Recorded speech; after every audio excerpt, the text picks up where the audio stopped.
Where there is life there is death. जहाँ जहाँ जिंदगी है वहाँ वहाँ मौत है। एक मियाँ बीवी थे और उनका एक छोटा प्यारा सा बच्चा था, लड़का था। हंसी खुशी एक हेल्दी ज़िंदगी गुजार रहे थे, लेकिन एक कार एक्सीडेंट में एक दिन हादसाती तौर पर वो जो बाप होता है, जो खामद होता है, शोहर होता है, उसका इंतकाल हो जाता है, उसकी डेथ हो जाती है।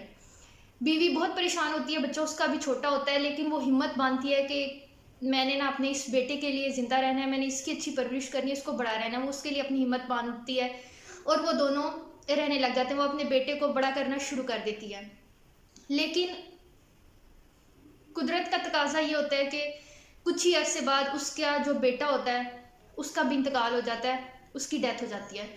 जब उसकी डेथ होती है ना, जिस दिन वो बिल्कुल पूरी तरह से टूट चुकी होती है, वो चाहती है कि किसी ना किसी तरह से ना मेरा बेटा ज़िंदा हो जाए, मुझे ये मिल जाए, मुझे इसकी ज़िंदगी दोबारा मिल जाए।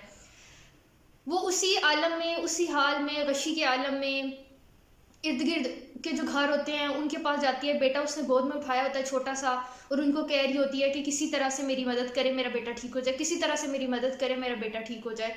लेकिन कोई उसकी मदद नहीं कर सकता। उनमें से फिर एक शख्स होता है जो कहता है कि फला जगह पर एक शख्स है, उसका नाम है बुद्धा। वो बैठे होते हैं, वो बहुत पहुंचे हुए हैं, नेक इंसान है, तो अगर उनसे जाके मिलोगे तो शायद वो तुम्हारी इसमें मदद कर सकें, और कुछ नहीं तो तुम्हें सुकून आ जाएगा, पुरसुकून हो जाओगी।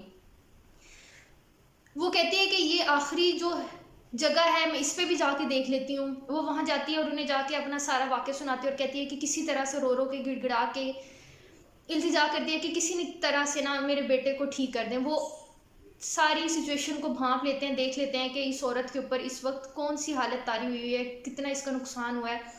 तो वो उसे कहते हैं ठीक है, मैं तुम्हारी मदद करूंगा, तुम्हारे बेटे को ठीक कर दूंगा, लेकिन एक काम करना पड़ेगा। वो औरत कहती है कि हाँ जी बताएं क्या काम करना पड़ेगा। वो कहते हैं कि तुम्हें 10 घरों से मकई के जो दाने हैं वो लेके आने पड़ेंगे, थोड़े थोड़े, एक एक मुट्ठी मेरे पास। वो कहती है कि ठीक है, ये तो बहुत आसान काम है, मैं कर देती हूँ, लेकिन इसके बाद मेरा बेटा ठीक हो जाएगा ना। तो वो आगे से कहते हैं कि ये पूरी बात मेरी सुन लें पहले, फिर उसके बाद हम देखेंगे, अगर आप ये कर लेती हैं तो मैं गारंटी देता हूँ कि आपका बेटा ठीक हो जाएगा। वो कहती है कि हाँ जी पूरी बात बताएं। वो कहते हैं कि लेकिन वो घर ऐसे होने चाहिए जहाँ से आप मकई के दाने लेके आएंगे, जिनके घर में कभी कोई फौतगी ना हुई हो, कोई मरा हुआ ना हो, कोई डेथ बॉडी उस घर से ना उठी हो।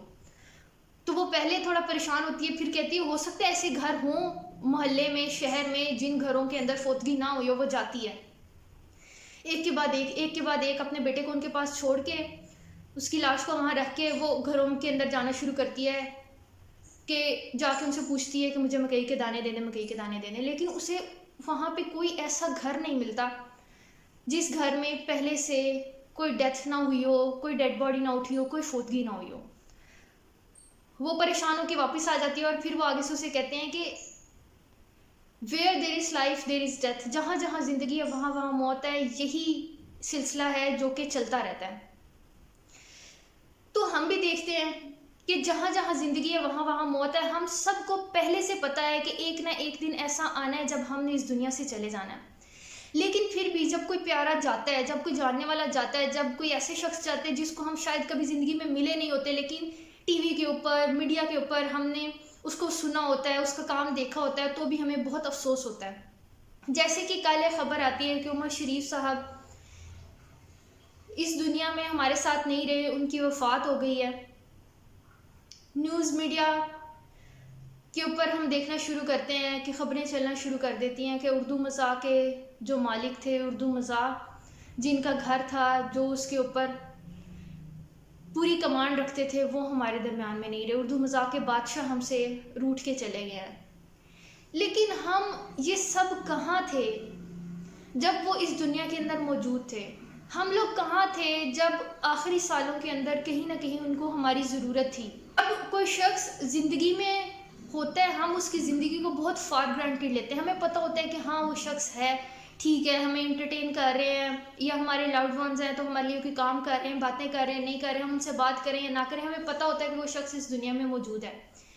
लेकिन जब वो इस दुनिया से चले जाते हैं तो तब हम बहुत ज़्यादा दुखी हो जाते हैं, हमें बहुत ज़्यादा अफसोस होता है। हमारा सिस्टम क्या है सोसाइटी का, एज ए ह्यूमन हम करते क्या है? हमारी ये रिचुअल बन गई है कि हम डेथ बॉडीज़ के ऊपर पॉलिटिक्स करना स्टार्ट कर देते हैं, सियासत करना शुरू कर देते हैं। बहुत से लोग हैं जिन्होंने पहले पूछा भी नहीं होगा, जो कि शायद जो इस दुनिया से चला गया उसकी मदद कर सकते होंगे, लेकिन उस वक्त में हम मदद नहीं करते, हम चीज़ों को फॉर ग्रांटेड लेते हैं। हमें फ़र्क नहीं पड़ता जब कोई ज़िंदा होता है कि किस हाल में ज़िंदगी गुजार है, लेकिन जैसे ही कोई इस दुनिया से चला जाता है तो हमारे एंटीनास खड़े हो जाते हैं, हमें लगता है कि अच्छा नहीं हुआ, या हमें अफसोस होता है, हमें दुख होता है। जाहिर सी बात है, कोई एक शख्स जिसे आप 40 साल तक देख रहे हो, जिसे आप 30 साल तक देख रहे हो, उसके जाने का दुख होगा। हम उनसे मिले, हम उनसे ना मिले, लेकिन हमारे लिए उन्होंने बहुत सा काम किया है, हमें हंसाया है, हमारे लिए वो टीवी शोज़ करते रहे हैं कि इस खिते के जो लोग हैं वो हंस सकें, वो मुस्कुरा सकें। तो एक कनेक्शन बिल्ड हो जाता है उस शख्स के साथ। लेकिन हमने उनके लिए क्या किया? वो जो तमगात जो मरने के बाद दिए जाते हैं, वो अलकाबात जो मरने के बाद दिए जाते हैं, वो सारी बातें जो मरने के बाद की जाती हैं, वो अफसोस का इजहार जो मरने के बाद किया जाता है। बरसगीर में हमारे नेबरिंग कंट्री से भी आ रहा है कि कपिल शर्मा जो थे उनको भी उन्होंने इंस्पायर किया, और भी जो भी लोग हैं अपने गम का अफसोस का इजहार कर रहे हैं। लेकिन जब उन्हें ज़रूरत थी तब हम ये सब लोग कहाँ थे? मुझ समेत हम सब कहाँ थे? उन्हें क्यों मीडिया पे आके कहना पड़ा उनकी फैमिली को कि उमर शरीफ साहब को ज़रूरत है, उन्हें बैरून मुल्क भेजा जाए? इतना कीमती सरमाया थे हमारे मुल्क का। इसी तरह से हमारे लाउड वंस होते हैं। सिर्फ उमर शरीफ साहब की बात नहीं कर रही, उनके तवज्जुद से अपनी घरों के अंदर, अपनी ज़िंदगियों के अंदर भी बात कर रही हूँ कि हम भी ऐसे ही करते हैं। हमारे माँ बाप जिंदा हैं, हम सब फॉर ग्रांटेड लेते हैं। हम सब बोलते हैं कि क्या हर वक्त हमें पीछे ही पड़ी रहती हैं खाना खिलाने के ऊपर कि खाना खाओ, खाना खाओ, खाना खाओ। लेकिन जब वो हमारे दरमियान नहीं रहते तो तब हमें एहसास होता है उस खला का, उस खालीपन का जो उनके जाने की वजह से हमारी ज़िंदगियों में आ जाता है। तो क्यों हम ऐसा करते हैं? कुछ सवाल हैं जो आप लोगों के लिए छोड़ के जाऊंगी आज की वीडियो में। सबसे बड़ा पहला सवाल कि क्यों हमें सर दर्द का बहाना करना पड़ता है? जैसे हम नॉर्मल ज़िंदगी के अंदर देखते हैं, औरतें मोस्टली जो होती हैं, या आजकल तो मर्द हजरात भी किसी हद तक, लड़ाई हो गई है घर में, मोहल्ले में लड़ाई हो गई है, कोई बात हो गई है तो सर दर्द शुरू हो जाता है, या वैसे भी सर दर्द का बहाना किया जाता है कि आज मेरी तबीयत बहुत ख़राब है। तो उसकी क्या वजह? क्यों हम ऐसा करते हैं? हम बहाना करते हैं कि हम बीमार हैं, हमारी तबीयत ख़राब है। या कुछ लोगों की असल में होना भी शुरू हो जाती है। तो असल में अगर किसी की होती है तो उसकी क्या वजह आपको लगती है? और अगर बहाना करते हैं, हम सिर्फ ये अगले के ऊपर जाहिर करना चाहते हैं कि हम बीमार हैं, तो क्यों हम ऐसा करते हैं? क्यों हम उस बीमारी से, किसी के जाने से, अपने आप को तकलीफ़ पहुंच रही है उससे किसी की हमदर्दी लेना चाहते हैं? इससे हमें क्या फ़ायदा पहुंचता है? इसके बारे में ज़रूर बताइएगा कि आपको क्या लगता है हम ऐसा क्यों करते हैं। दूसरी चीज़ कि हम ज़िंदगियों को फॉर ग्रांटेड क्यों लेते हैं? क्यों हम ऐसा करते हैं कि अगर कोई शख्स मौजूद है तो हमें कोई फ़र्क नहीं पड़ता, ठीक है वो मौजूद है, हमें पता है, लेकिन जैसे वो इस दुनिया से चले जाते हैं, हमारे दरमियान में नहीं रहते, तो हमें दुख होता है, हमें बहुत ज़्यादा तकलीफ़ होती है, और जेन्युइन दुख और तकलीफ़ होती है कि वो अब हमारे साथ नहीं रहे। तो हम ऐसा क्यों करते हैं? और एक और सवाल है कि जब कोई शख्स इस दुनिया में होता है, कोई ऐसा शख्स जिसके साथ हमारी लड़ाई चल रही होती है, जो हमें अच्छा नहीं लगता, बहुत बुरा भला भी हम कहते हैं, हमारे उसके साथ ग्रजेस चल रहे होते हैं, लेकिन जैसे ही वो शख्स इस दुनिया से चला जाता है तो हमें वो बहुत प्यारा लगने लग पड़ता है। हम उसकी सारी अच्छाइयाँ कि उसने क्या क्या किया, कितना अच्छा शख्स था, हम वो बैठ के लोगों के दरमियान वो बातें कर रहे होते हैं कि नहीं बहुत अच्छा शख्स था। तो हम ऐसा क्यों करते हैं?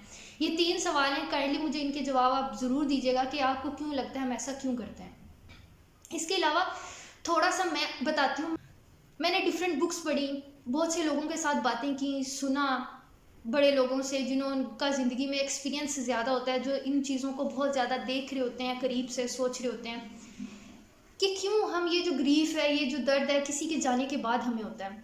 तो इतनी ऑब्जर्वेशन और इतनी रिसर्च करने के बाद मुझे जो चीज़ नज़र आई वो 2 बातें नज़र आई ओवरऑल। एक तो ये कि हम अपनी ज़िंदगी के अंदर, हम अगर अपनी ज़िंदगी को एक साइकिल की तरह देखें, एक बॉल की तरह देखें, तो हमारी वो पूरी ज़िंदगी, हमारी वो जो ज़िंदगी की बॉल है वो उन लोगों से कंप्लीट होती है जो हमारे इर्द गिर्द होते हैं। वो सारे लोग मिल के हमारी ज़िंदगी को मुकम्मल कर रहे होते हैं। जब उनमें से कोई एक शख्स भी चला जाता है तो वो बॉल, वो सर्कल हमारी ज़िंदगी का अधूरा हो जाता है, इनकम्प्लीट हो जाता है, खला आ जाता है हमारी ज़िंदगी के अंदर।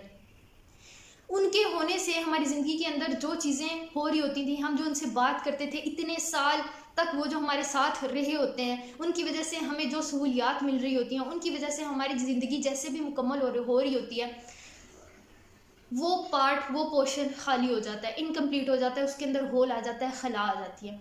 तो हमें बहुत ज़्यादा दुख होता है अनकॉन्शियसली उस बात का। हमारे शऊर में नहीं होगा कि हमें इस वक्त रोना क्यों आ रहा है, लेकिन अनकॉन्शियसली रिसर्चेस, बुक्स, साइकोलॉजी कहती है कि हमें उस खला की वजह से दुख होता है। दूसरी क्या रीज़न मैंने देखी, दूसरी ये रीज़न देखी कि जब हम किसी के लिए इस दुनिया के अंदर वो चीज़ नहीं कर पाते जो हम करना चाहते हैं या जो हमें करनी चाहिए, और जब वो इस दुनिया से चला जाता है, तो हमें लगता है कि ये जो है ना गलत हो गया, हमें उनके लिए भी बहुत सा काम करना था।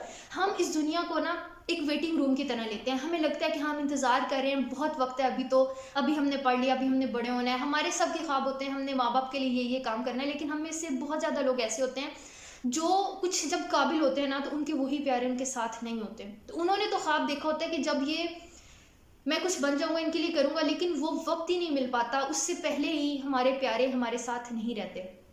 तो वो जो फिर कमी होती है वो हमें खलती रहती है, हमें गिल्ट होता है, हमें एम्बैरेसमेंट होती है, हमें वो सारी बातें याद आ रही होती हैं जो हमने उनके साथ गलत किया होता है।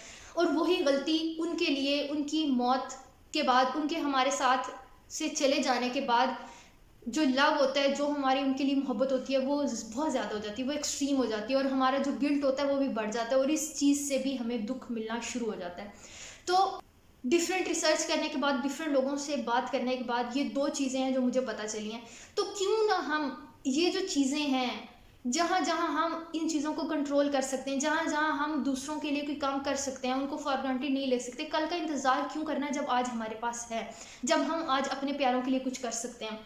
यकीन मानिए, जो हमसे मोहब्बत करते हैं ना, उनको ये नहीं चाहिए कि आप उनके लिए कितनी ज़्यादा चीज़ें लेके आ रहे हो, उनके लिए क्या बड़ा कर रहे हो। आपके माँ बाप को, आपके प्यारों को अगर आप मुस्कुरा के बात कर दोगे, अगर आप उनसे सारे दिन की डिटेल बता दोगे, जो वो कह रहे हैं वो कर देंगे, रिस्पॉन्सिबिलिटी अपनी शो कर देंगे, तो उनके लिए वही बहुत बड़ी बात होती है।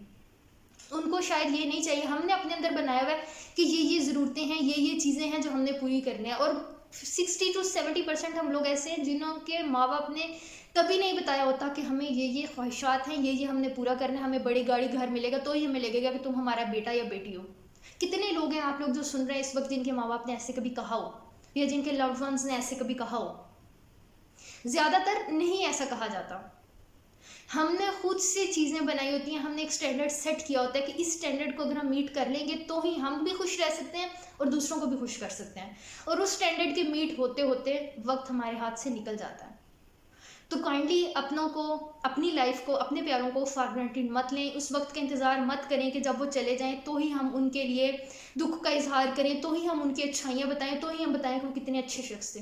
अगर ज़िंदगी में हम बता देंगे, जब हम उस शख्स को बता देंगे कि तुम कितने अच्छे इंसान हो, उसके चेहरे पर मुस्कुराहट आ जाएगी, उसको फ़ायदा उस वक्त पहुँचेगा। उनके जाने के बाद उनकी अच्छाई या बुराई करने का फ़ायदा, नुकसान उनको नहीं पहुँचेगा, वो हमारी अपनी ज़ात के साथ मंसूब हो जाता है फिर। तो काइंडली अपनों का अपना ख्याल रखें। आई होप कि कुछ ना कुछ सीखने को मिला होगा। काइंडली वीडियो को लाइक करें, शेयर करें, चैनल को सब्सक्राइब करें, ताकि ज़्यादा से ज़्यादा लोग हमारे साथ कनेक्ट कर सकें और हम एक हेल्दी सोसाइटी डेवलप करने में अपना रोल प्ले कर सकें। Thank you so much, take care, अल्लाह हाफिज़।